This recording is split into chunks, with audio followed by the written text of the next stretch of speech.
नमस्कार दोस्तों। एक बार फिर आपके सामने भगवत गीता के 10वें अध्याय का महात्म लेकर और देखिए धीरे धीरे हम 10वें अध्याय तक पहुंच गए हैं। 18 अध्याय बताए हैं भगवत गीता में।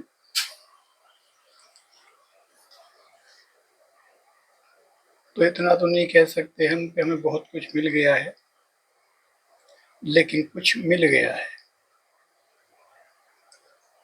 तो बढ़ते हैं आगे। ओम परमात्मा ने नमः। भगवान शिव कहते हैं, ये महात्म जो है ये भगवान शिव पार्वती को सुना रहे हैं कि सुंदरी, अब तुम 10वें अध्याय के महात्म की परम पावन कथा सुनो, जो स्वर्ग रूपी दुर्ग में जाने के लिए सुंदर सोपान और प्रभाव की चरम सीमा है। काशीपुरी में धीर बुद्धि नाम से विख्यात एक ब्राह्मण था, जो मुझ में प्रिय नंदी के समान भक्ति रखता था। वह पावन कीर्ति के अर्जन में तत्पर रहने वाला, शांत चित्त और हिंसा, कठोरता एवं दुस्साहस से दूर रहने वाला था। जितेंद्रिय होने के कारण वह निवृत्त मार्ग में ही स्थित रहता था। उसने वेद रूपी समुद्र का पार पा लिया था। वह संपूर्ण शास्त्र के तात्पर्य का ज्ञाता था। उसका चित्त सदा मेरे ध्यान में संलग्न रहता था। वह मन को अंतरात्मा में लगाकर सदा आत्म तत्व का साक्षात्कार किया करता था। अंत जब वह चलने लगता, तब मैं प्रेमवश उसके पीछे दौड़ दौड़कर उसे हाथ का सहारा देता रहता था। यह देख मेरे पार्षद भृंगऋषि ने पूछा, भगवान, इस प्रकार भला किसने आपका दर्शन किया होगा? इस महात्मा ने कौन सा तप, होम अथवा जप किया है कि समय आप ही पद पद पर इसका हाथ का सहारा देते चलते हैं? भृंगऋषि का यह प्रश्न सुनकर मैंने इस प्रकार उत्तर देना आरंभ किया। एक समय की बात है, कैलाश पर्वत के पार्श्व भाग में पुन्नाग वन के भीतर चंद्रमा की अमृतमयी किरणों से धुली हुई भूमि में एक वेदी का आश्रय लेकर मैं बैठा हुआ था। मेरे बैठने के क्षण भर बाद ही सहज बड़े जोर की आंधी उठी। वहां के वृक्षों की शाखाएं नीचे ऊपर होकर आपस में टकराने लगी। कितनी ही टहनियां टूट टूट कर बिखर गईं। पर्वत की अब छिल छाया भी हिलने लगी। इसके बाद वहां महान भयंकर शब्द हुआ, जिससे पर्वत की कंदराएं प्रतिध्वनित हो उठी। तदंतर आकाश से कोई विशाल पक्षी उतरा, जिसकी कांति काले मेघ के समान थी। वह कज्जल की राशि, अंधकार के समूह अथवा पंख कटे हुए काले पर्वत सा जान पड़ता था। पैरों से पृथ्वी का सहारा लेकर उस पक्षी ने मुझे प्रणाम किया और एक सुंदर नवीन कमल मेरे चरणों में रखकर स्पष्ट वाणी में स्तुति करनी आरंभ की। पक्षी बोला, देव आपकी जय हो। आप चिदानंदमयी, सुधा के सागर तथा जगत के पालक हैं। सदा सदा शब्द सदा शुद्ध मन से युक्त एवं अनासक्ति की लहरों से उल्लसित है। आपके वैभव का कहीं अंत नहीं है। आपकी जय हो। अद्वितीय वासना से परिपूर्ण बुद्धि के द्वारा आप त्रिविध मलों से रहित हैं। आप जितेंद्रिय भक्तों के अधीन रहते हैं तथा ध्यान में आपके स्वरूप का साक्षात्कार होता है। आप अविद्या में उपाधि से रहित, नित्य मुक्त, निराकार, निरामय, असीम, अहंकार शून्य, आवरण रहित और निर्गुण है। आपके चरण कमल शरणागत भक्तों की रक्षा करने में प्रवीण है। अपने भयंकर ललाट रूपी महाशर्प की विषय ज्वाला से आपने कामदेव को भस्म किया है। आपकी जय हो। आप प्रत्यक्ष आदि प्रमाणों से दूर होते हुए भी प्रमाण स्वरूप ही हैं। आपको बार बार नमस्कार है। चैतन्य के स्वामी तथा त्रिभुवन रूपधारी, आपको प्रणाम है। मैं श्रेष्ठ योगियों द्वारा चुंबित आपके उन चरण कमलों की वंदना करता हूँ, जो अपार भव आपके समुद्र से पार उतारने में अद्वितीय शक्तिशाली हैं। महादेव साक्षात बृहस्पति भी आपकी स्तुति करने की दृष्टा नहीं कर सकते। सहस्त्र मुखों वाले नागराज शेष में भी इतनी चातुरी नहीं कि वो आपके गुणों का वर्णन कर सके। फिर मेरे जैसे छोटे बुद्धि वाले पक्षी की तो विसात ही क्या है। उस पक्षी के द्वारा किए हुए इस स्तोत्र को सुनकर मैंने उससे पूछा कि व्यंगम तुम कौन हो और कहां से आए हो। तुम्हारी आकृति तो हंस जैसी है मगर रंग कोए का मिला है। तुम जिस प्रयोजन को लेकर यहाँ आए हो उसे बताओ। पक्षी बोला, देवेश मुझे ब्रह्मा जी का हंस जानिए।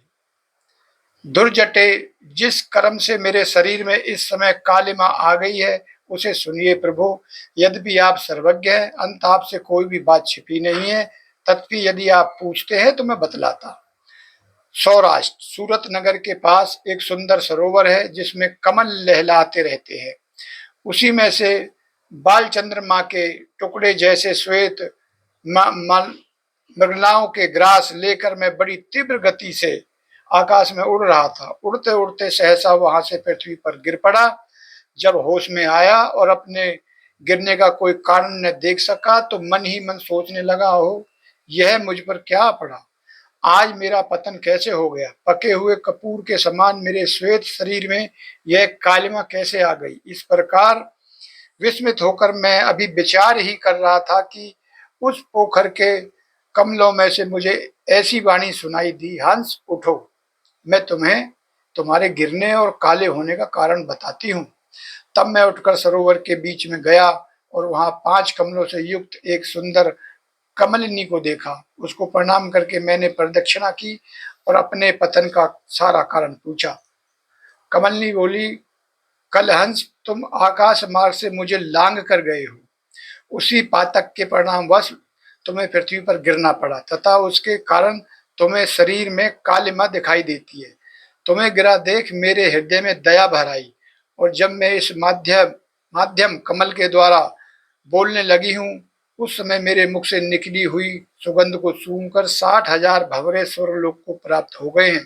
पक्षीराज, जिस कारण मुझ में इतना वैभव ऐसा प्रभाव आया है उसे बतलाती हूँ, सुनो। इस जन्म से पहले तीसरे जन्म में इस पृथ्वी पर एक ब्राह्मण की कन्या के रूप में उत्पन्न हुई थी। उस समय मेरा नाम सरोजवदना था।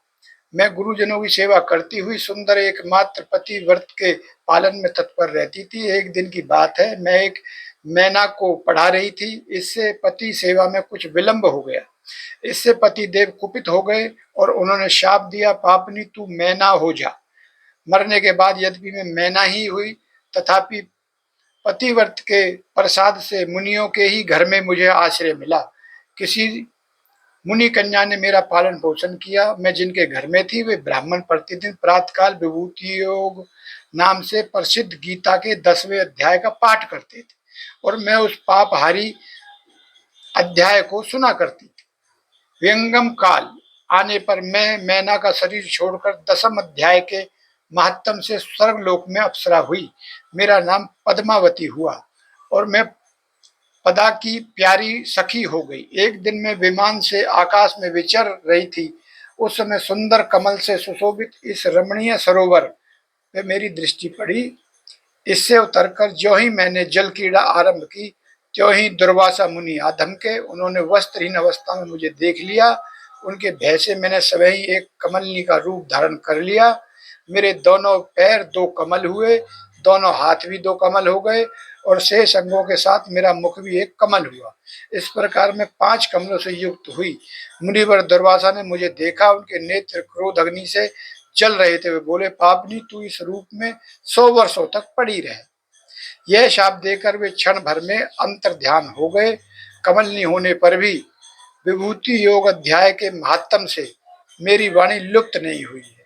मुझे लांघने मात्र के अपराध से तुम पृथ्वी पर गिरे हो। पक्षीराज, यहाँ खड़े हुए तुम्हारे सामने ही आज मेरे शाप की निवृत्ति हो रही है, क्योंकि आज 100 वर्ष पूरे हो गए। मेरे द्वारा गाए जाते हुए उस उत्तम अध्याय को तुम भी सुन लो। उसके श्रवण मात्र से तुम भी आज ही मुक्त हो जाओगे। यों कहकर पद्मिनी ने स्पष्ट एवं सुंदर वाणी में 10वें अध्याय का पाठ किया। वह मुक्त हो गई। उसे सुनने के बाद उसी के दिए हुए उत्तम कमलों को लाकर मैंने आपको अर्पण किया है। इतनी कथा सुनकर उस पक्षी ने अपना शरीर त्याग दिया। यह एक अद्भुत सी घटना हुई। वही पक्षी अब 10वें अध्याय के प्रभाव से ब्राह्मण कुल में उत्पन्न हुआ है। जन्म से ही अभ्यास होने के कारण शेष अवस्था से ही इसके मुख में सदा गीता के 10वें अध्याय का उच्चारण हुआ करता है।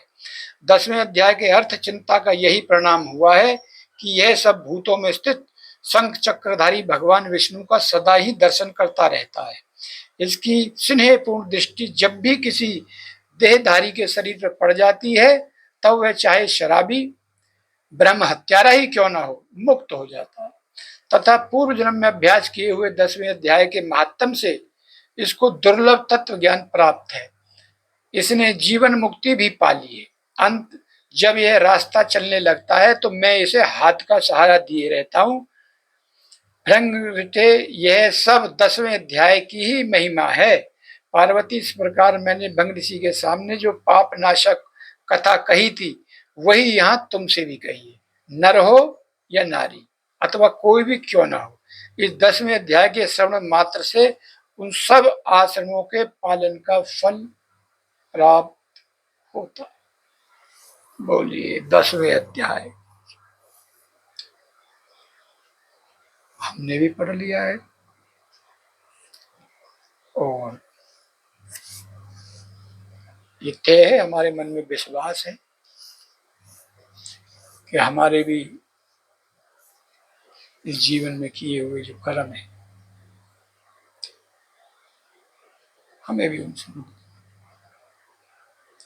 और आप सुन रहे हैं तो बराबर आपको भी वही मिलेगा जो हमें मिलेगा। नमस्कार।